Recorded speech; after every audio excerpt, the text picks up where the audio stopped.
Hello, everyone. Welcome to Zen and Fanfics. Today we are featuring What If Deku Inherited Sans Soul? The story is written by bugxrwosg on Wattpad. Before we start, please like and subscribe for more content. Now let's dive into the story. Darkness. It was the only thing Sans could see. No sound, no smell, not even the feeling of gravity. Just nothing. The final moments of the genocide timeline played on loop in his mind. That kid, the one with dead eyes and a thirst for dust, had bested him. No shortcuts. No resets. Just an ending. Sans had known it was inevitable, but he still tried. One last fight, one last joke, one last nap. But when it ended, something had gone wrong. Or maybe right. He hadn't felt his soul shatter. Not really. Instead, he slipped, like falling asleep and missing the moment of death. And now, here he was, drifting in a place that wasn't the void of a reset. Wasn't the nothingness of death, but something else. Heyo. His voice echoed in the space. Hollow and dry. Nothing responded. He gave a small shrug, or the thought of one, since he had no body anymore. Then something flickered, a glimmer in the void. Universe, my hero. Academia, status, branch timeline, no access to timelines, corrupted multiversal barrier. Detected, host required, a system voice. That was new. Before Sans could crack a joke, the void rushed inward like a collapsing star. A pull, like he was being yanked through existence. Colors he'd never seen and concepts he couldn't explain flashed past. Then a gasp. Green. Eyes snapped open. Midoriya Izuku, age 13, middle school student, quirkless and terrified, sat bolt upright in bed, clutching his chest. He couldn't breathe. Something had slammed into him. Not physically, but mentally, spiritually. His room spun for a second. Memories, not his own, drifted into his thoughts. Bones. Blasters. A brother named Papyrus. A flower that smiled. An A. Voice. Hey, a kid. Izuku yelped, looking around wildly. No one there. Just him alone in his room. Down here. Izuku looked down, and nothing changed. But in his head, the voice was clear. I'm Sans. And, seems like we're stuck together now. I what? Izuku whispered, hoarsely. Long story short, I lost a fight. Ended up in the void. And somehow your timeline pulled me in. Guess you had some space for me. Izuku backed against the wall, trembling. He'd heard of quirks manifesting in strange ways, but this was insane. A voice in his head. And the memories, so many memories. You've seen death. Too much of it. That ain't something a kid should carry. Sans' voice was quieter now. But I know what that's like. And maybe if I'm here, I can make sure you don't end up like them. Izuku's breath steadied just a little. Are you a quirk? He whispered. Sans chuckled. Nah, kid. I'm a ghost. A bad pun in a hoodie. But, hey, maybe that's enough. And in the quiet hum of his room, something changed. The shadows flickered. Bones rattled beneath the floorboards of reality. And for the first time in his life, Izuku Midoriya felt powerful. Not because he was strong, but because someone inside him had already seen the end and still chose to stand up. It was the first time Izuku had ever slept. Through the night, without jolting awake. He didn't dream about being powerless. He didn't relive the mocking voices or feel the sting of rejection. Instead, he dreamed of glowing blue eyes in the dark and a skeletal figure lounging on an invisible bench, cracking puns with an echo of warmth. When he woke up, Sans was already there, not watching, just present like a blanket, draped over his mind, comforting but strange. Mornin', sleepyhead, Sans muttered with a lazy grin, though his voice only echoed in Izuku's head. Dream of anything bony. Izuku groaned, rubbing his face. You're starting early with the puns. Gotta get ahead, kid. Pun game's a marathon. Please stop. Izuku mumbled through his pillow, though he was smiling a little. Later that afternoon, Izuku stood at the edge of an old and used park near the edge of town. A forgotten place with rusted benches, cracked pavement, and overgrown weeds.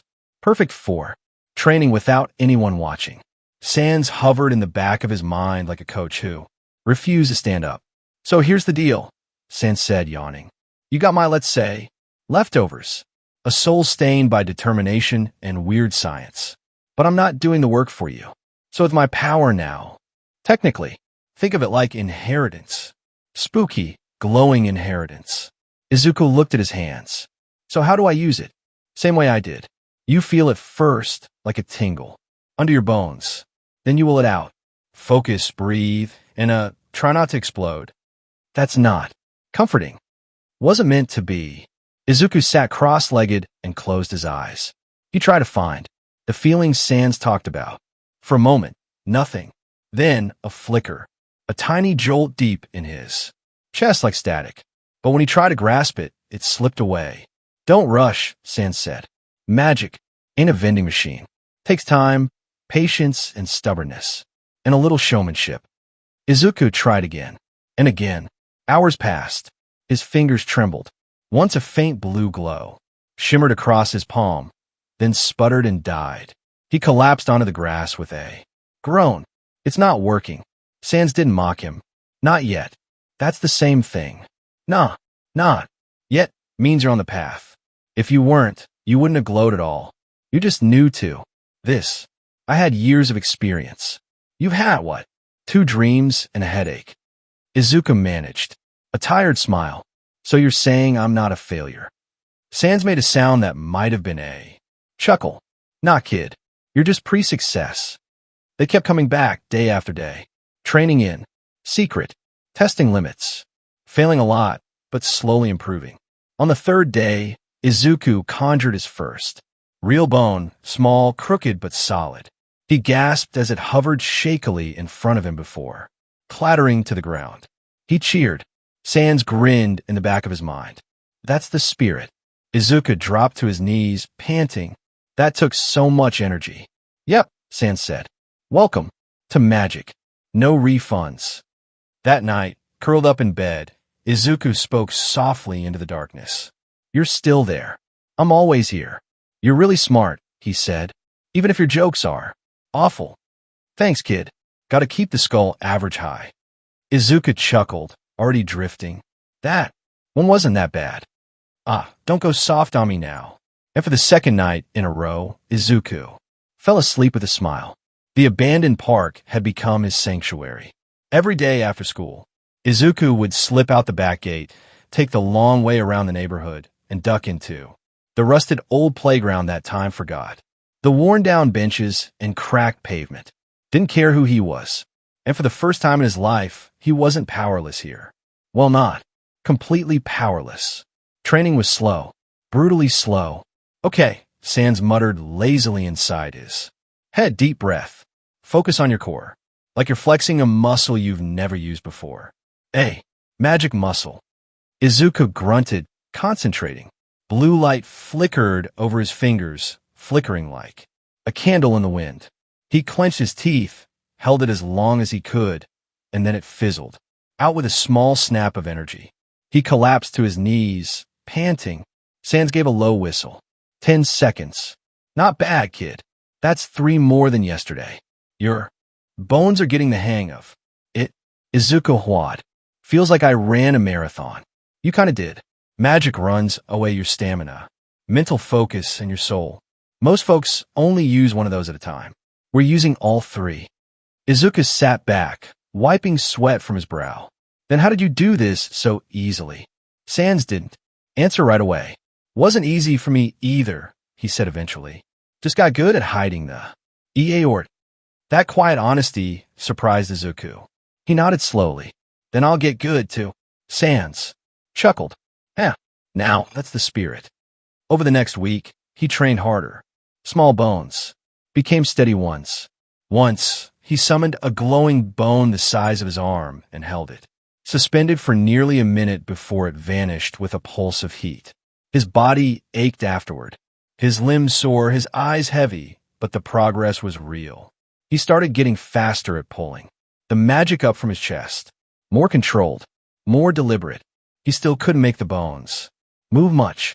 That part was elusive, floating, maybe twitching slightly, but every time he strained to guide them through the air, they wobbled and dropped. Telekinesis is advanced. Sans said, "You're better OA strengthening the base spell first. Stamina before style, bud. Then, let's keep going." Sans gave an exaggerated sigh. "Fine, but don't expect me to lift a finger. I'm the brain, you're the biceps." Izuku grinned through the exhaustion. "You don't have biceps." "Exactly." But not everything was going unnoticed. Bakugo was starting to watch him. At first, it was just confusion. Izuku had been leaving school quickly. Too quickly. No muttering no. Dawdling. No hesitant pauses in the hallway. Just gone. Then he stopped flinching when people bumped into him, and Bakugo noticed the change in his gait. Not confidence exactly, but focus, direction.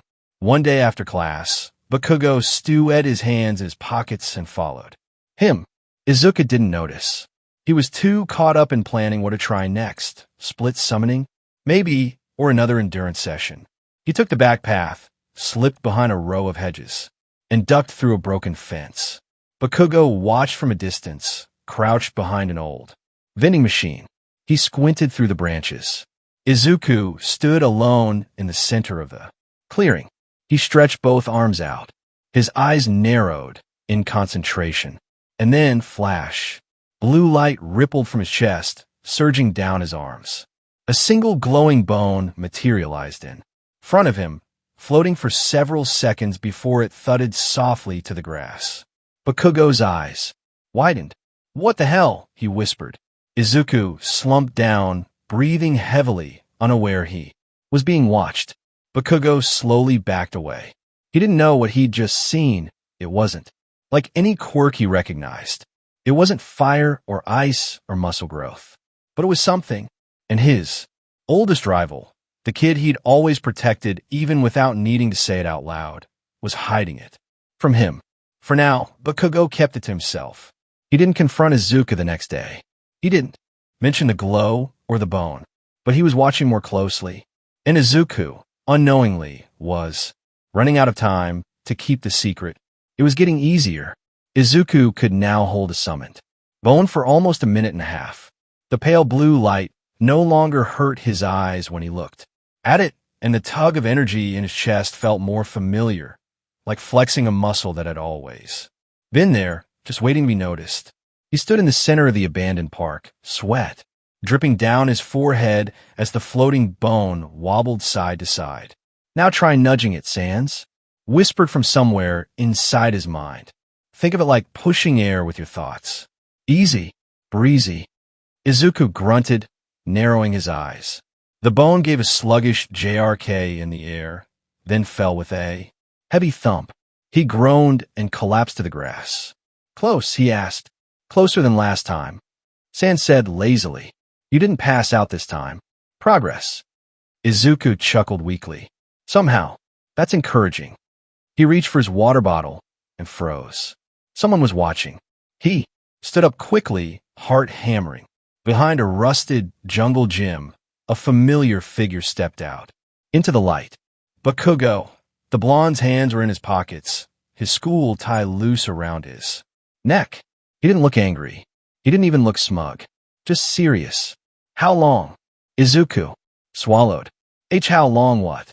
Bakugo stepped closer. "Don't play dumb, Deku." "I saw what you did." Izuku's breath caught. It's not what you think." "Looked like a quirk to me," Bakugo said.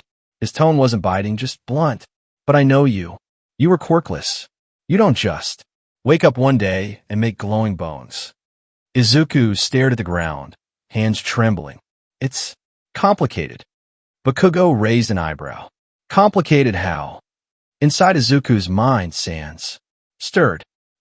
You want to help with this, or?" "Not yet," Izuku thought quickly. "He can't know about you." Sans went quiet again. "I've been training," Izuku said softly. "It's not a quirk like everyone else's. It's something different. But I'm not dangerous. I promise."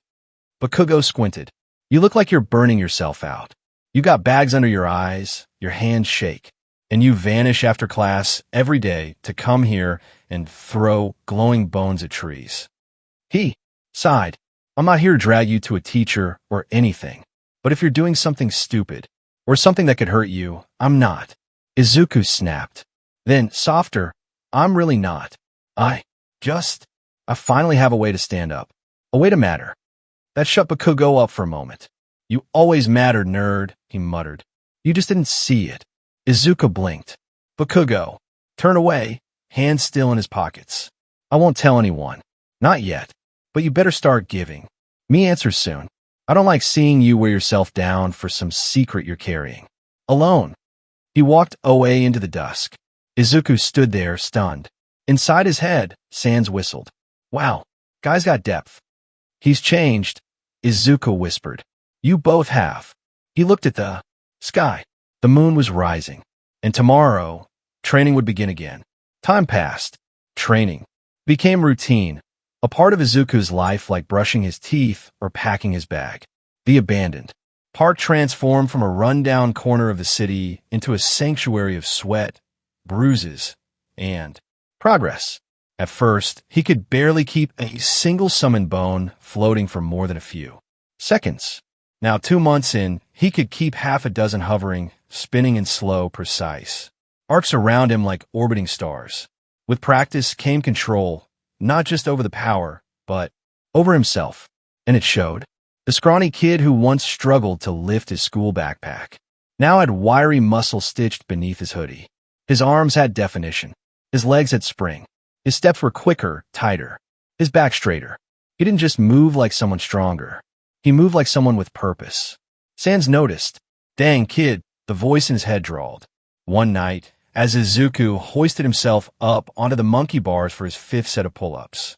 You're turning into a proper bonehead. No pun intended. You always intend the pun, Izuku grunted, sweat rolling down his neck. True, but seriously, your stamina's up, your summons are tighter, and you haven't passed out in what? 2 weeks. 18 days, Izuku replied with a proud smirk. Who's counting? Sans deadpanned. Izuku dropped down from the bars, breath heavy, but controlled, then summoned a spinning ring of 4 bones around him. He narrowed his eyes and forced them to circle faster. Too slow, he muttered. Faster. Careful, Sans warned. You're pushing close to burnout speed again. I need to, Izuku hissed.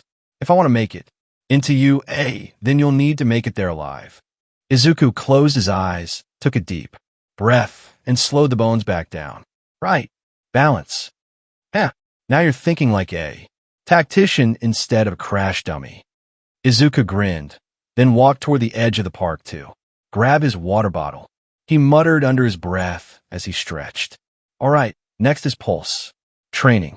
Should try to project the bones outward without breaking form.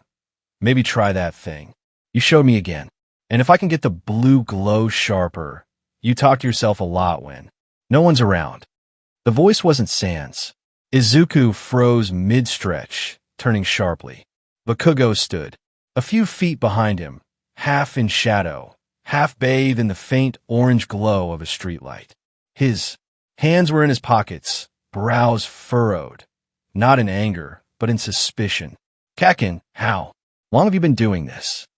Bakugo gestured vaguely to the space around him.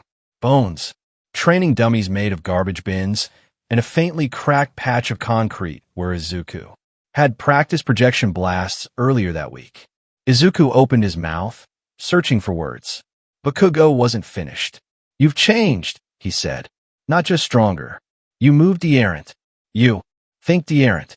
And now you're standing in a glowing ring of floating bones, talking to someone who isn't here. It's not like that, Izuku stammered. Then explain it. Inside his head, Sans whispered, time to improvise. Izuku forced a weak laugh. I just think out loud. Helps me stay focused. I train better that way. Bakugo didn't buy it. His eyes narrowed slightly. Right. And all this training, why here? Why not a gym or with a teacher? Because no one else would understand, Izuku said, voice quiet but steady. This isn't a normal quirk. I'm not even sure it is one, but I've worked for every inch of progress. Every scar, every breath. I'm not cheating. I'm earning it. But Kago didn't say anything for a long moment. Then, you're not the same scared Deku from middle school anymore. Izuku tensed, waiting for the insult. That guy couldn't have done half of this, but Kago added. It wasn't an insult. Just don't break yourself. Before you get there, he muttered, then turned to leave again. As he walked away, he paused once. More. And if you're talking to someone, tell them I'm watching. Izuku stood alone in the park, heart pounding. Sans let out a low whistle. Yikes. Guy's got ears like a ninja. I'll have to be more careful, Izuku murmured, eyes still locked on the path Bakugo had taken. And stronger, Sans added. Izuku nodded, summoning another ring of bones. The night was young, and A was coming. The apartment was warm. Not from a heater, though that hummed faintly in the background. Not from the food on the stove, though the rich smell of miso soup drifted through the air.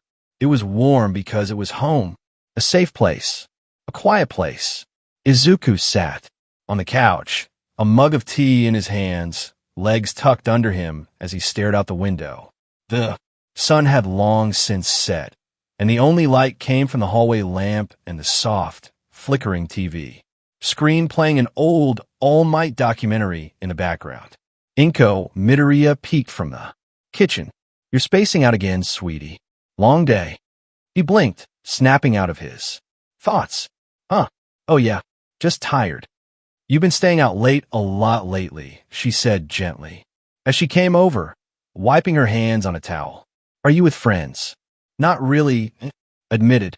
I've just been trying to get stronger. She gave him a long, worried look, then sat beside him. You're pushing yourself again. He didn't answer at first. He just stared into his tea, like it might give him some kind of clarity. I have to, he finally whispered. I need to. Izuku laid a hand on his shoulder. I know you want to go to UA. I know how hard you've worked just to be seen, but promise me something. He looked at her. Don't lose yourself in the process. You're already amazing, Izuku. You don't need to tear yourself apart to prove it. Inside, Sans let out a low, quiet sigh. Dang, your mom's sharp. I won't, Izuku said softly, though he wasn't sure if he was promising her, Sans, or himself. Later that night, when she was asleep and the apartment was still, he crept back into his room and pulled out the notebook he kept tucked under the bed. Not his hero notes. This one was deerrant, covered in marker scribbles and bones drawn in the corners. A record of everything he and Sans had practiced, attempted, or failed to do. Progress. Sans asked as he emerged faintly in the mirror's reflection, just a pair of glowing blue highlights behind Izuku's shoulder. A little, Izuku murmured, flipping to a page. Marked Stage 3, Fine Control Under Pressure. I'm still not where I need to be. If I panic, the bones scatter or disappear. And the blue soul mode is draining. I can't hold it for more than 10 seconds. You've come a long way, kid, Sans said. I've seen you faceplant less. Izuku grinned faintly. High praise. But you're not ready yet, Sans said, serious now. You've got the heart. Now you need the edge. I know. He stood, closing the notebook and moving to the open space in his room. With the curtains drawn and the lights dimmed, he summoned a single bone and let it float in front of him. Then another. Slow, controlled, focused. He didn't need to win tomorrow. He didn't need to be a hero yet. He just had to be better than yesterday and the day after that. Stronger than today. The abandoned park was quiet again. Izuku stood in the center of the cracked basketball court, breathing steadily. His shoes were away. He needed to feel the ground beneath him. The cool concrete helped him focus. All right, Sans, he whispered, rolling his shoulders. Let's try again. Sans' voice echoed in his head, slow and lazy as always. All right, kiddo. Blue Soul Mode is all about pressure, mental and physical. You gotta will it, not force it. Izuku closed his eyes. Focus. Sink. Like slipping into cold water, he let the pulse settle into his chest, his heartbeat slowing. Then, with a flick of concentration, his aura pulsed faintly blue. Not strong, not steady, but it was there, He opened his eyes. Everything felt heavier. Not because it was, but because he made it that way.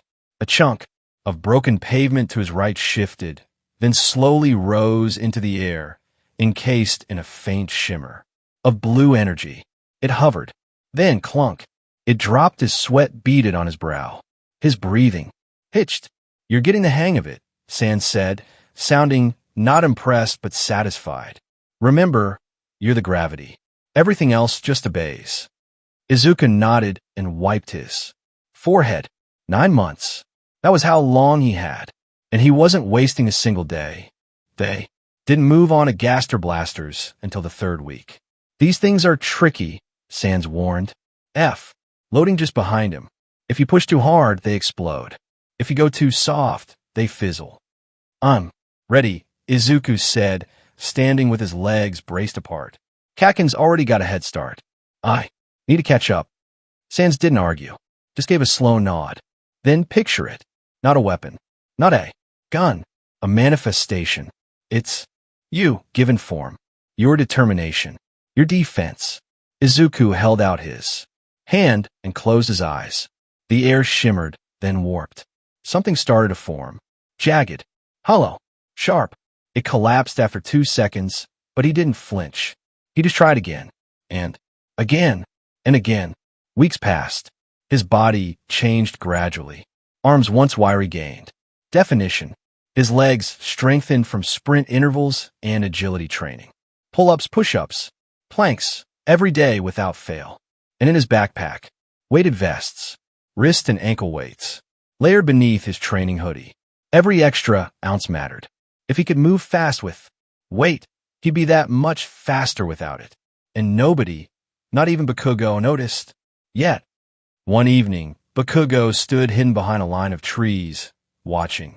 Izuku stood at the center of the court, talking softly to himself. But it wasn't just mumbling. It was full conversations. Pauses, responses, laughter. He wasn't on the phone. Bakugo narrowed his eyes. Something was OA, especially with the way Deku held his hands out, and a faint blue shimmer sparked around his fingers. He'd seen Deku's quirk before, sure, or what he thought was a quirk. But this wasn't just a light show. This was training, real training, with focus, with purpose, and he'd never said a word. Bakugo stepped out into the light. "You talk to yourself a lot when you think no one's around, huh?" Izuku froze. The shimmer vanished. Slowly, he turned. Kaken." Bakugo crossed his arms. "I don't know what you're hiding, but if you're getting strong behind my back, fine. Just don't expect me to go easy at the exam." Izuku's breath caught in his throat, but Bakugo wasn't angry. He looked serious, determined. Then he turned and started walking away. "I'll be back tomorrow. You're not getting ahead of me that easy." By the time he was gone, Sans let out a lazy chuckle. "Welp, looks like you got yourself a training. Buddy." "I didn't mean to," Izuku muttered. "Nah, but he did." Izuku wasn't alone anymore. Every day after school, as the sky dimmed into streaks of purple and amber, Bakugo would arrive at the park. No words, no greetings. He'd just drop his bag, crack his neck, and start training alongside him. Push-ups, sprints, core work, shadowboxing. They didn't speak much, but something unspoken hung between them, a competition. And Izuku made sure never to use magic when Bakugo was around. Sans didn't mind. "Not a bad thing, kid. You gotta train. That meat suit, too," the skeleton said one evening after Bakugo had gone home. "Can't shoot lasers from a crumpled noodle body, right?" Izuku grinned. "You could have just said get stronger. But that's less ponderful." I walked into that. For the first 2 weeks, Izuku stuck to weighted training, wearing his vest and ankle weights beneath a zipped-up hoodie. Bakugo never asked. Probably thought it was just sweat weight. He trained hard, really hard. He pushed through soreness and bruises. His form improved, his balance sharpened. His posture became confident, his movements lighter. His body started to match the raw power he was cultivating. But he missed the real training. He missed floating debris. He missed weightless jumps. He missed the grin in Sans' voice whenever he landed a gaster blaster properly. So, he split the training. When Bakugo was there, brute force, endurance, reflex drills, muscle. When Bakugo left, magic, soul training, precision, control. Some nights he could hold blue, soul mode for over a minute. Gravity danced to his will in flickers. Nothing consistent yet, but progress. The gaster blasters. Still unpredictable, but he could summon 2 partial forms once before they collapsed. It made him smile every time. One day, during sprints, Bakugo paused and squinted. You've bulked up. Izuku froze mid-stretch. What? You used to run like a wet mop. Now you've got legs.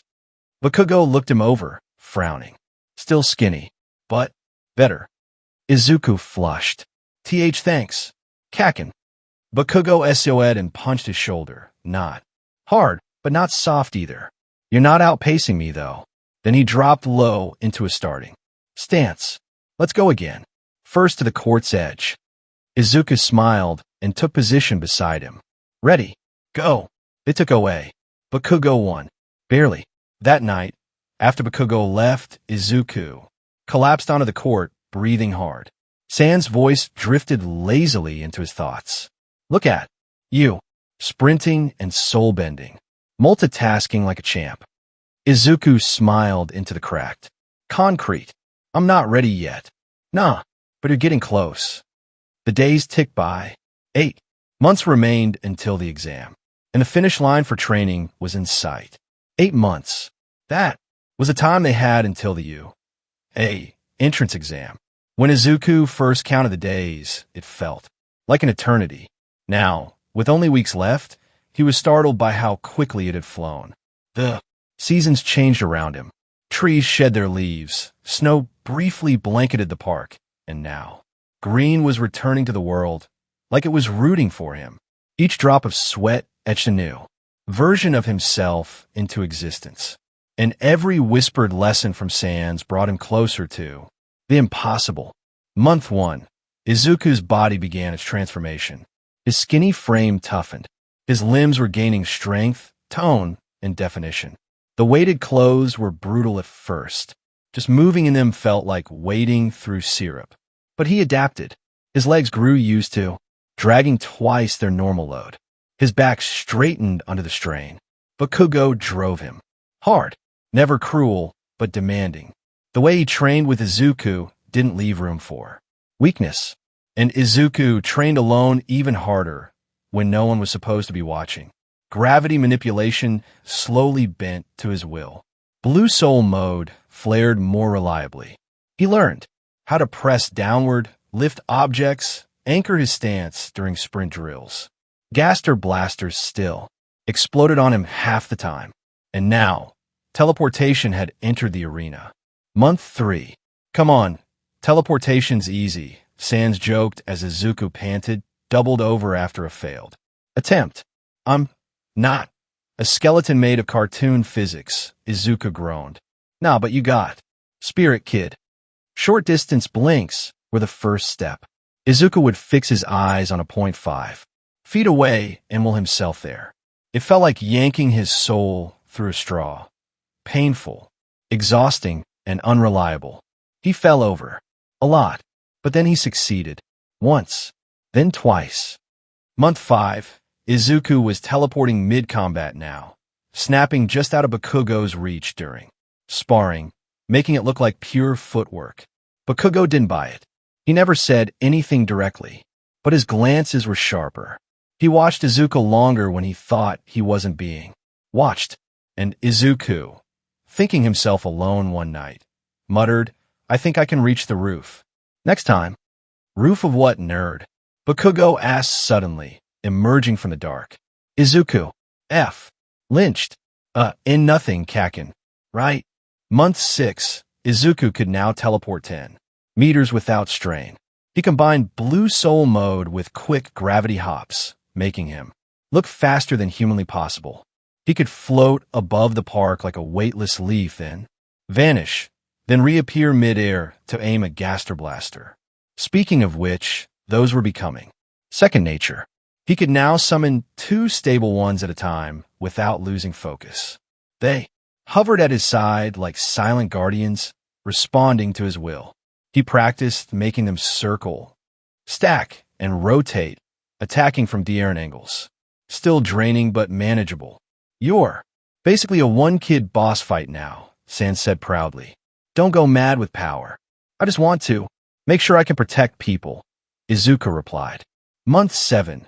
Teleportation and gravity control. Became one. He could blink behind a dummy, lift it with blue aura, and launch it 50 feet. He added shadow boxing with gaster blasters while blinking between points. He no longer needed full seconds to focus. It was becoming instinct, and his physical body kept up, sinewy, fast, and powerful. Weighted clothes had doubled. Bakugo noticed his speed despite them.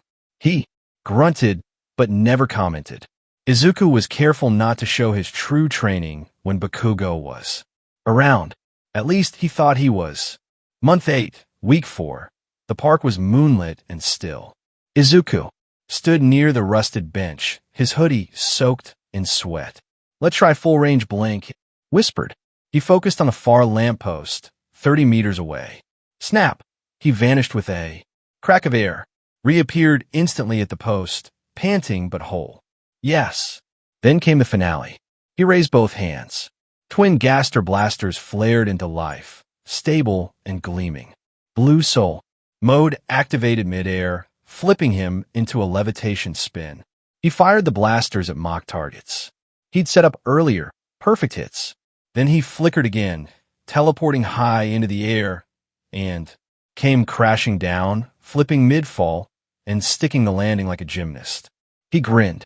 "Think you're ready, kid?" Sans asked. Izuku nodded. "Almost." And then, crunch. He froze. Izuku turned slowly. Bakugo stood there in the dark, arms folded, staring at the smoking targets. "You've been hiding something," Bakugo said, tone even. Izuku steamed. "Kakin, you're too fast. You dodge like you know where I'll be before I get there. You're stronger than weighted. Training alone explains. And I hear you talking to someone out here." Izuku said nothing. "I don't care what it is," Bakugo continued. "Just don't lie. You got a quirk. I get it. But if we're both going to you, I'm not losing to a coward." Izuku swallowed hard. He couldn't tell him about Sans. "Not yet. I'm not a coward," he said quietly. "I'm just not ready to explain it." Bakugo stared for a beat. "Then what?" "TCH fine." He turned and walked away into the night. "Better not. Go easy on me, Deku." Izuku exhaled. "I won't, Kakin." It started with a tarp. A big blue, weather-worn tarp Izuku found rolled up behind an old construction site 3 blocks away. He dragged it into the park, spread it out between 2 rusted monkey bars, and tied it up with frayed rope and stubborn fingers. A roof. A beginning. Then came the crates, discarded plastic storage. Bins, a few pallets from a back alley, even a crate marked apples, expired. He stacked them in a half circle, creating a windbreak that doubled as a gear shelf. He had weights now, collected over the months, some real, some improvised. A barbell made from a thick metal rod, and 2 chunks of concrete poured into old buckets. A tire he rolled from a junkyard. Even a broken treadmill someone tossed during a rainy week. Each item added more character. You're really nesting here, huh?" Sans said one night, watching him adjust a pulley system to hoist weights. "I train here every day," Izuku said with a shrug. "Might as well make it feel like mine." He painted, too. Found a few half-dried cans of spray paint near the river and marked the edges of the concrete court with lines, some training grid patterns, some just bright slashes of color. A crude lightning bolt, a plus ultra symbol, a star. He didn't explain those, just painted them. One night, he brought in string lights, scavenged from a busted cafe window.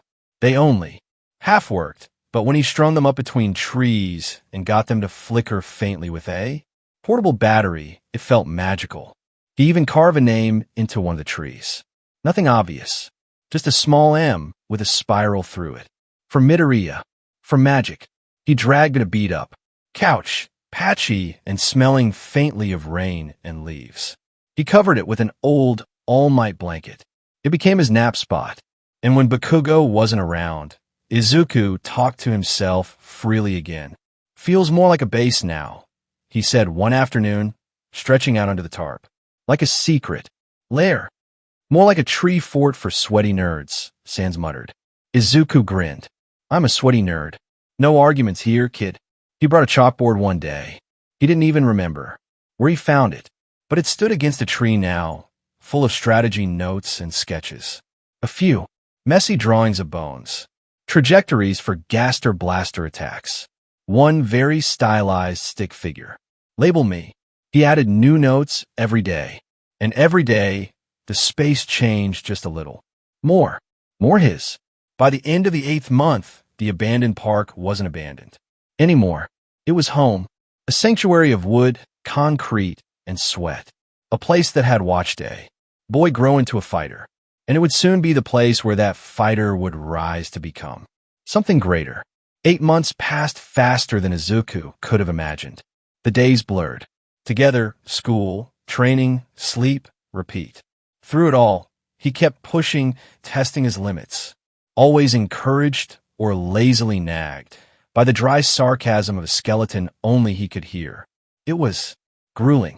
He collapsed more times than he could count, sometimes in the middle of a gravity manipulation session with blue soul mode, sometimes while firing unstable gaster blasters that backfired and scorched the air behind him. His teleportation training left him dizzy for weeks, phasing too close to solid objects or overshooting the target. But he kept going, and it paid away. By the time he stood at the edge of the familiar training ground, an abandoned park worn down by months of damage, his once skinny limbs had definition. His movements were sharper, faster, controlled. He wasn't bulky, but he had the wiry strength of someone who earned every muscle. Bakugo had noticed, of course.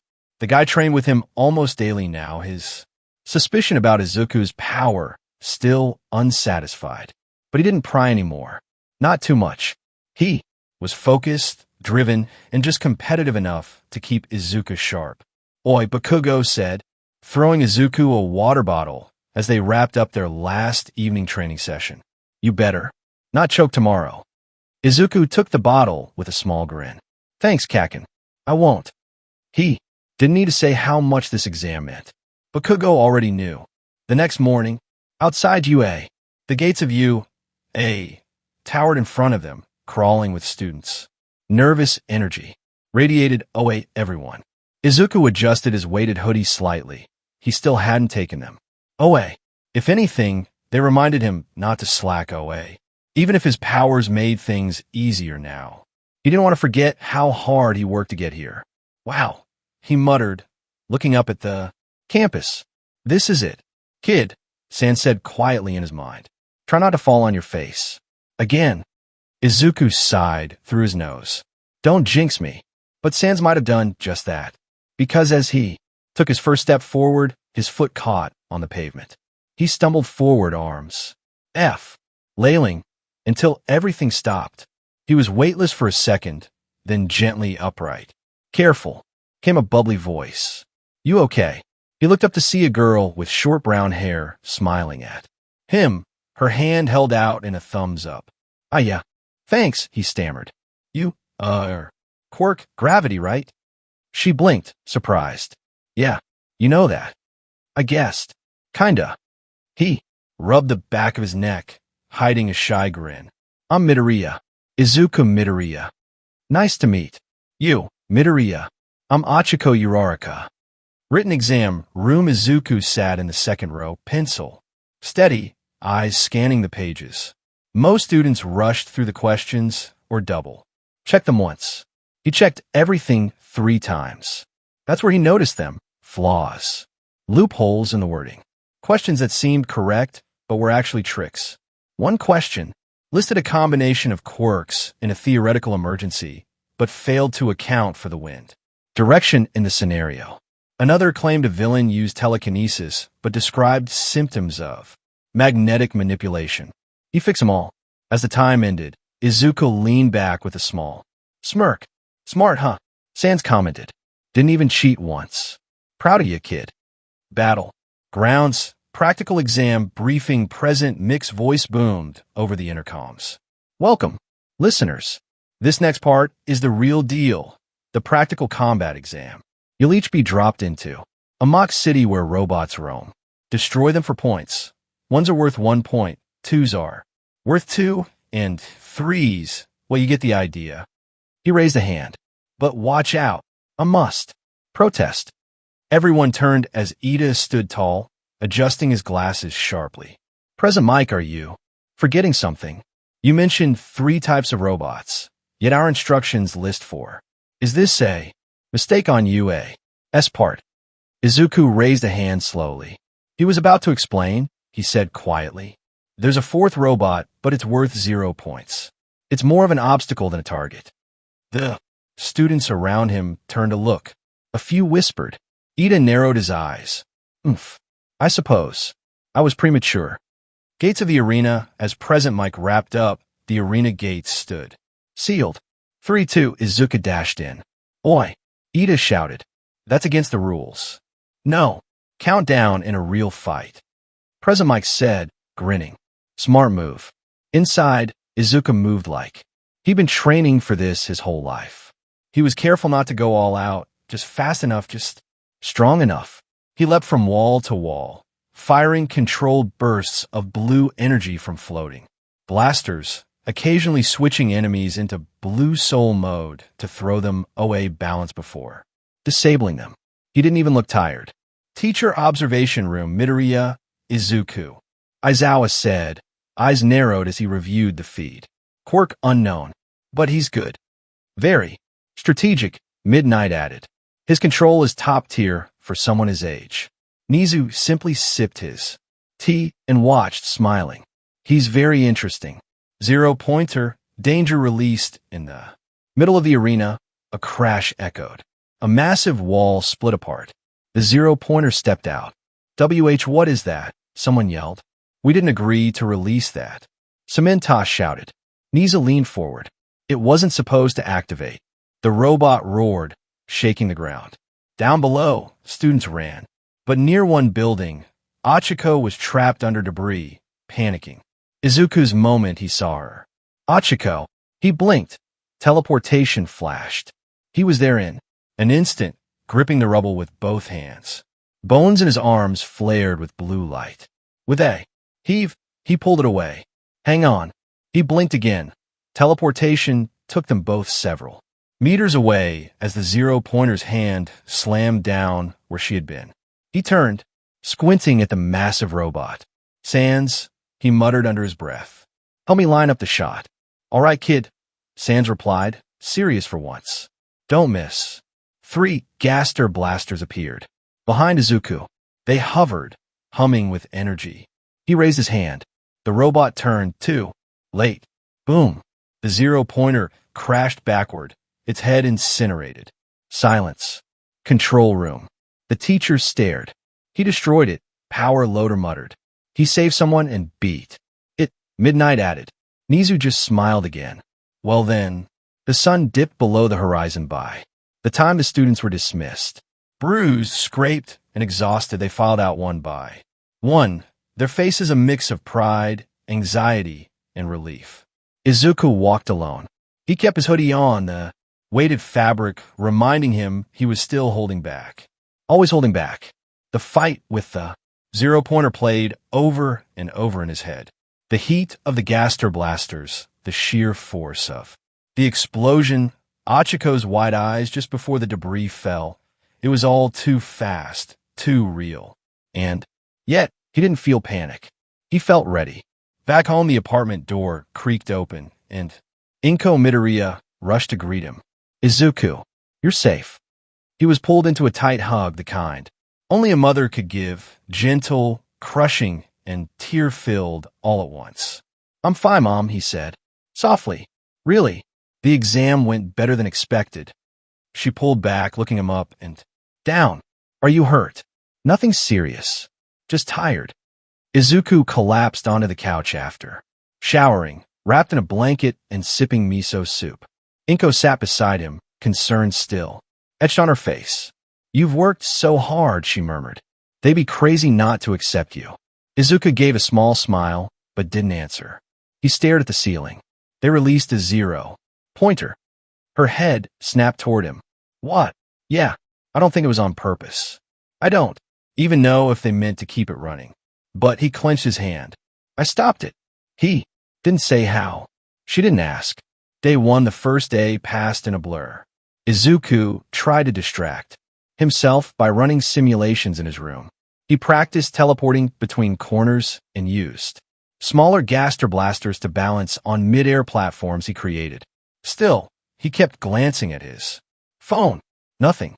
Day 2, Bakugo texted him. "Bakugo, you better not screw this up." Izuku. "Thanks, Kaken." "Bakugo, don't call me that. You passed, right?" Izuku. "I hope so." Bakugo. "Tsich. You better have. I'm not dealing with extras without you." Izuku smiled for the first time that day. Day 3. Evening dinner was quiet. The TV murmured in the background. Inko set down the plates and tried to smile, but she was glancing at the mailbox every few seconds. Then, ding-dong. They both froze.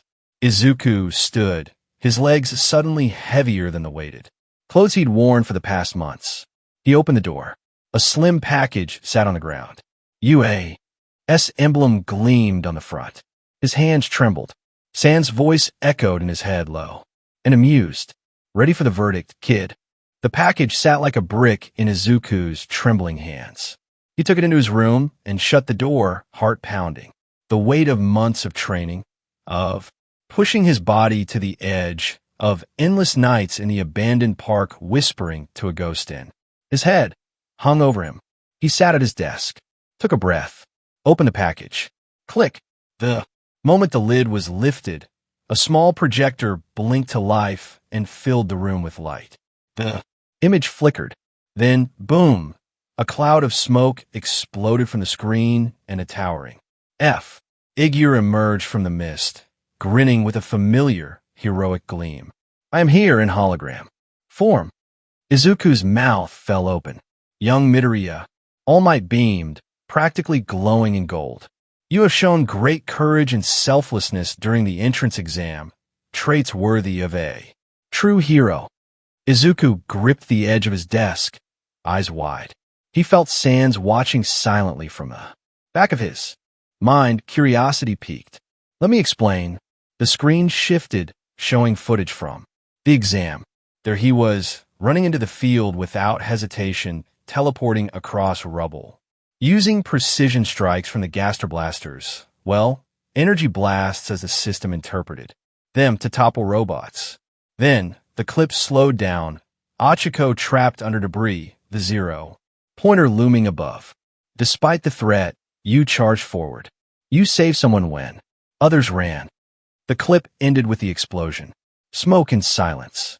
Then, the stunned face of Recovery Girl, watching the giant robot collapse.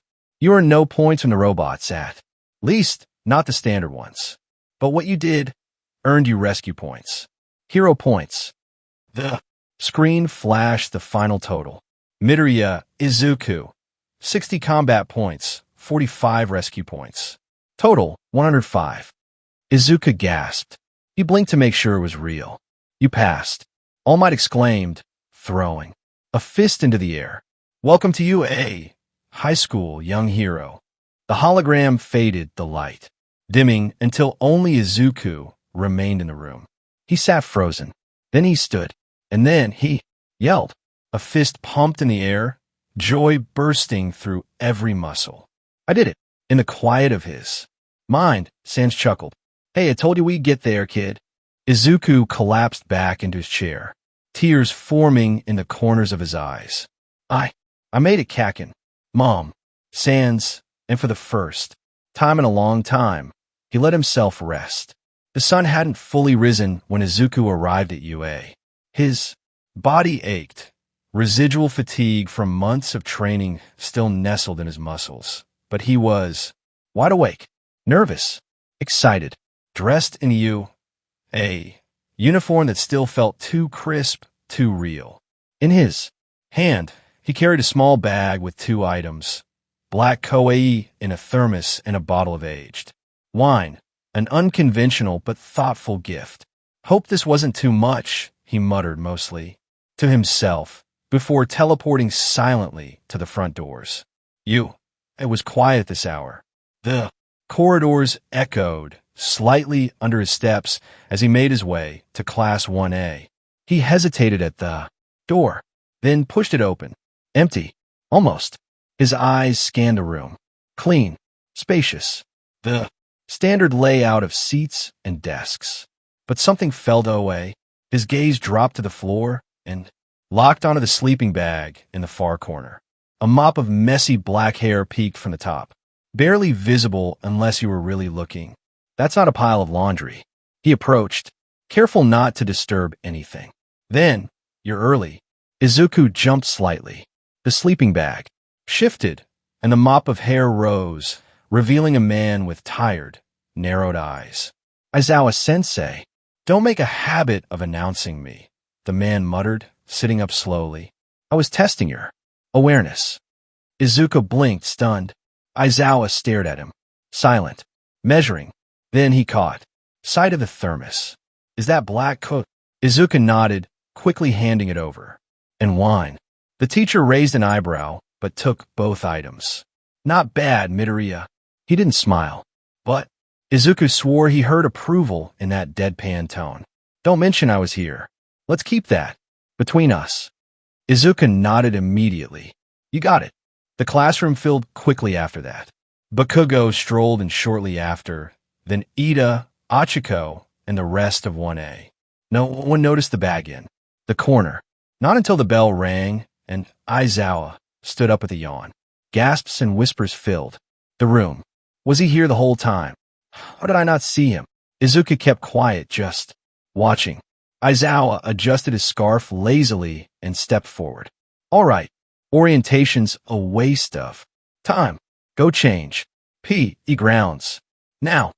The quirk assessment test students trickled into the F.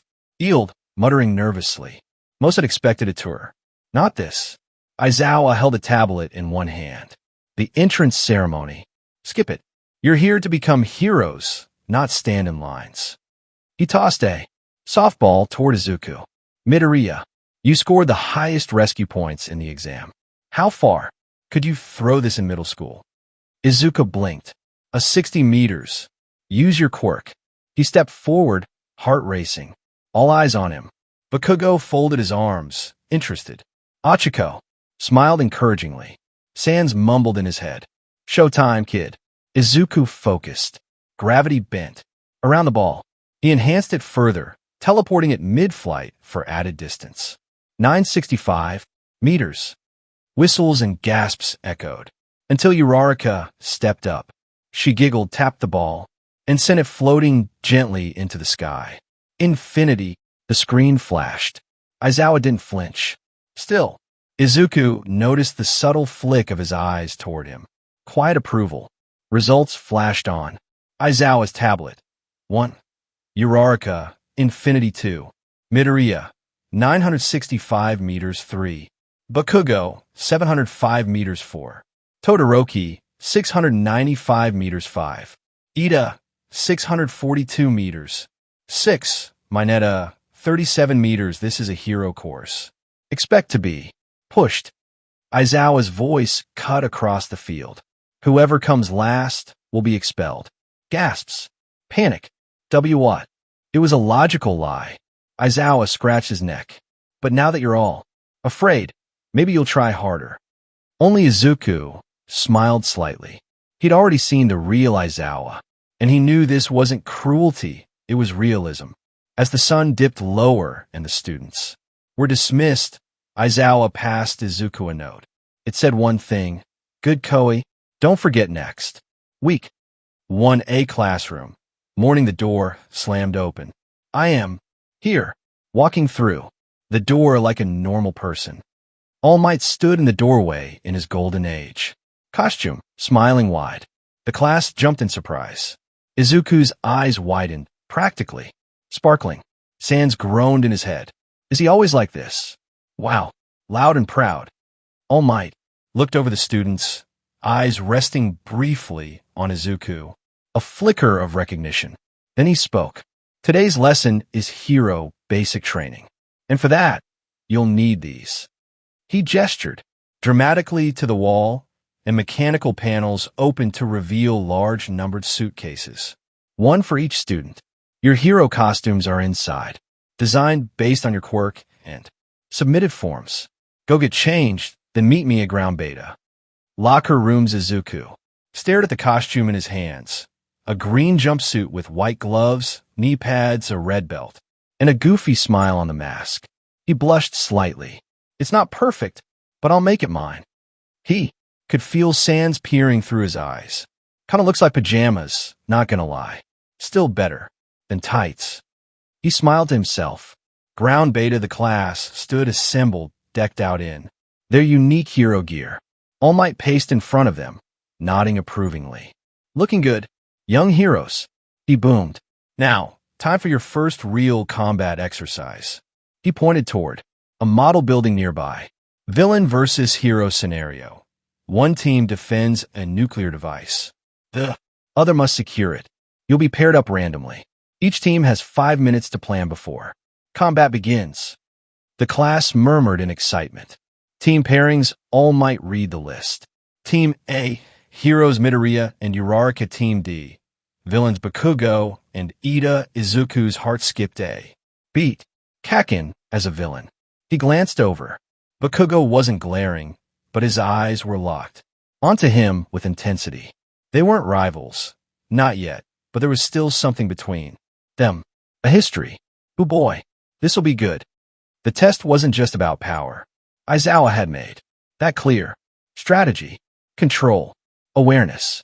How one thought under pressure. That's what made a hero. The mock battle was simple on paper. 2 teams, 1 bomb. Heroes must capture it. Villains must protect it. Team A, Heroes Izuku Midoriya and Achiko. Uraraka. Team D, Villains Katsuki Bakugo and Tenya Ida. They stood in the briefing room as Present Mike announced the teams. Izuku froze when he heard Bakugo's name. Uraraka blinked and looked up at him. Midoriya, you okay? He clenched his fist once, then exhaled slowly. Yeah, he replied, his voice calm. I expected this. The simulation building steel corridors. Gray stairwells. Harsh, artificial lighting. The structure was built like an Oites tower mid-construction. Concrete floors. Steel beams, scattered debris. A playground for chaos.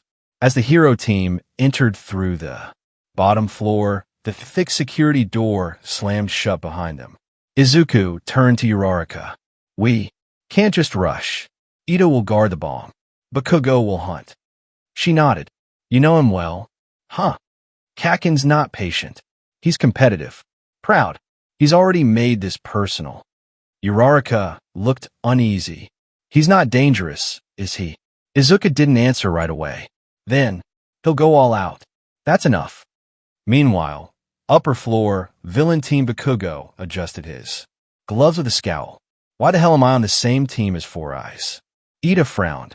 Because this is a strategy exercise. We're here to defend the objective. TCH, let me worry about the nerd, Bakugo muttered, walking to the stairwell. I've got a bone to pick. First, contact. 7th floor, Izuku led the way, crouched behind support beams. His new support gloves hummed quietly with hidden functions.